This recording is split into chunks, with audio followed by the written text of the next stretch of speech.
Apakah kita pernah berpikir bahwa industri AMDK di Indonesia ataupun air minum dalam kemasan persaingannya begitu baik-baik saja? Jawabannya tidak.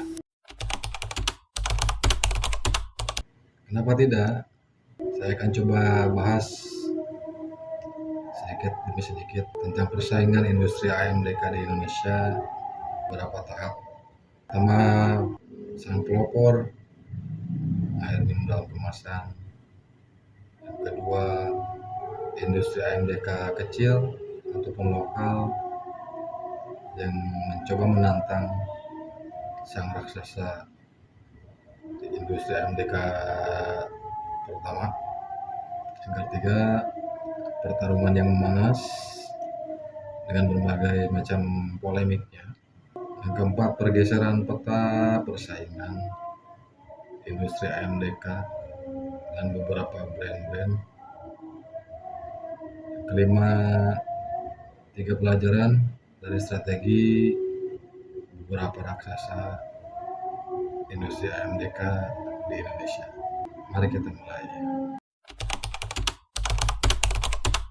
Oke, pada 70 tahun ke belakang, seorang Tionghoa bernama Tirta Utomo yang bekerja sebagai pegawai BUMN di Pertamina.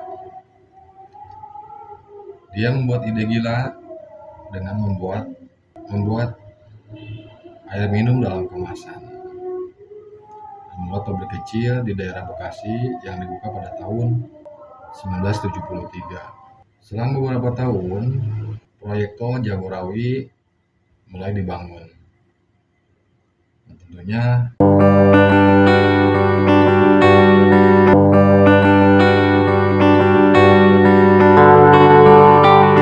kontraktor ataupun konstruksi orang-orang Eropa berdatangan ke Indonesia.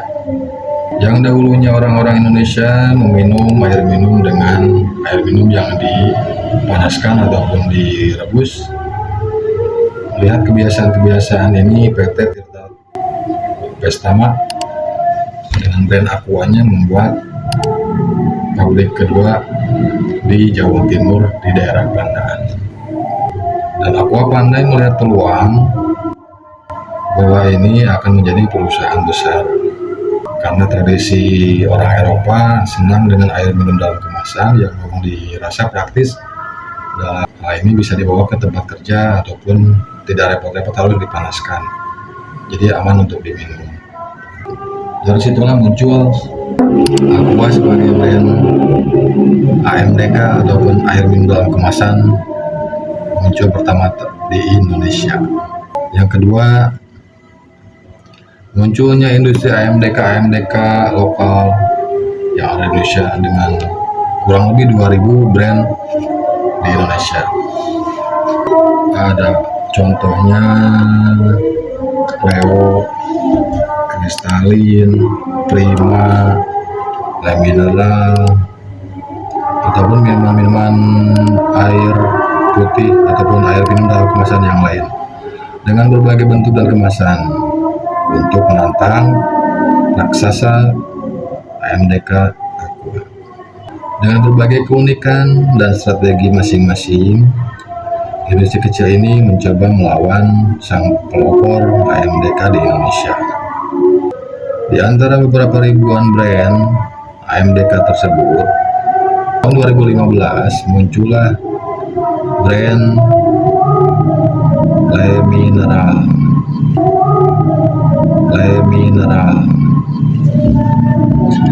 dengan tagline-nya yang berbunyi yang ada manis-manisnya.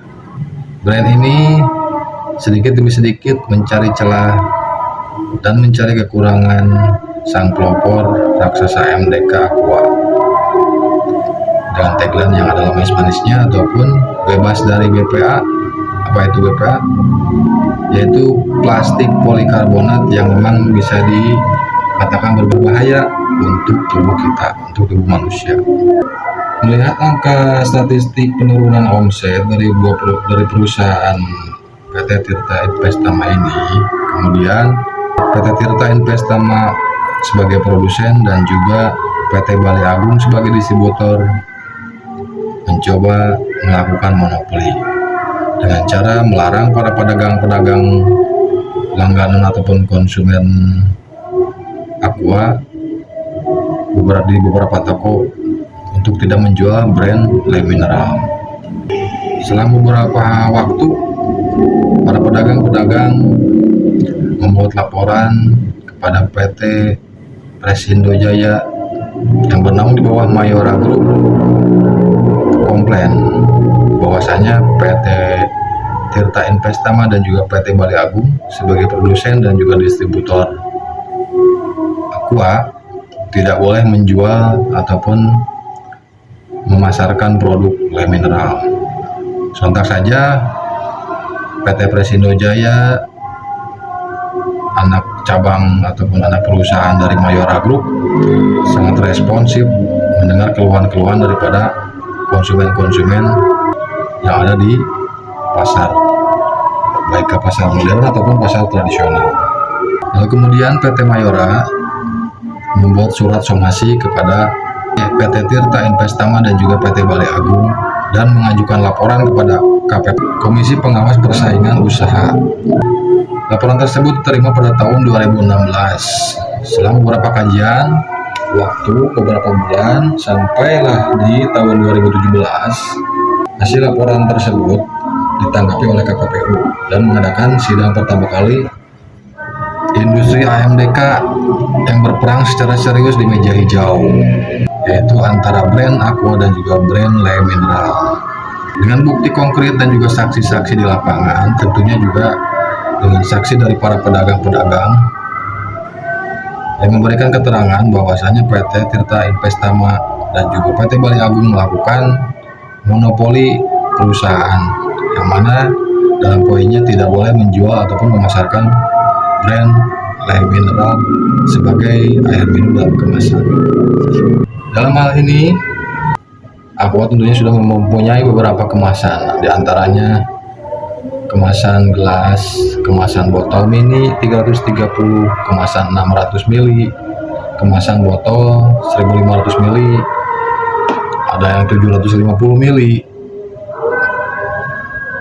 dan lain-lain. Dan akhirnya pada tahun 2017 Desember, pihak KPPU sebagai Komisi Pengawas Persaingan Usaha menjatuhkan sanksi kepada PT Tirta Investama sebagai produsen dari Aqua dan juga PT Bali Agung sebagai distributor, dengan sanksi untuk produsen PT Tirta Investama sebesar 13 miliar dan juga PT Bali Agung sebanyak 6 miliar lebih. Dengan demikian berarti benar pasar AMDK di Indonesia tidaklah sehat. Sebagai pelopor harusnya mungkin canggih, yang lebih punya terobosan baru, dalam artian melihat perilaku pasar, adaptif terhadap perilaku konsumen, berdaya saing, dan juga meningkatkan kualitas ataupun kelebihan. AMDK tidak hanya berfokus pada perusahaan yang berfokus di air minum, air mineral saja, tapi market kategori dari AMDK tersebut banyak diduplikasi oleh perusahaan-perusahaan yang berbasis kepada minuman berasa ataupun minuman berkarbonasi. Salah satu contoh perusahaan yang memang berfokus pada minuman teh berasa yaitu PT Sasro, mengeluarkan juga produk AMDK yang bernama Prima dengan tagline semangatkan segarmu. Juga di produsen Coca-Cola juga mengeluarkan produk yang bernama Hades, sama kemasannya mungkin dari yang ukuran gelas, botol 330, botol 600, botol 1500. Juga Cleo juga tidak kalah saing dan mengklaim bahwa perusahaan dari PT Cleo yang dipegang oleh Bapak Haryat Tanoko juga memegang peran penting dalam industri AMDK. Mereka mengklaim bahan dasar pembuatan plastik ataupun galon yang dijual secara lepas ada, yang dijual secara isi ulang juga ada. Itu mungkin sedikit cerita tentang persaingan kotor ataupun perang dagang antar industri air minum dalam kemasan. Terima kasih. Sampai jumpa di podcast selanjutnya. Siap.